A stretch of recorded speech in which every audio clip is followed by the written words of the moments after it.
June 21వ తారీఖున విశాఖపట్నంలో 10th yoga day 10 years yoga day జరుపుకుంటున్నాం. అది గ్రాండ్గా చేసి ప్రపంచానికే యోగా మనం ఇచ్చే పరిస్థితి వస్తుంది.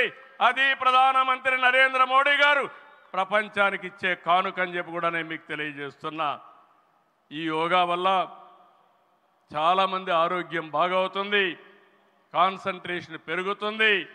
అది నమ్మిన వ్యక్తి నరేంద్ర మోడీ గారు. నమ్మడమే కాదు, దీన్ని ప్రమోట్ చేస్తున్నారు. మళ్ళీ తొందరలో వారు వస్తున్నారు.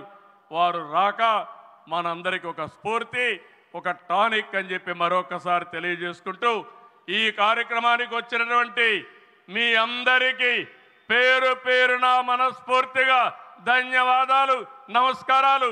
జై హింద్.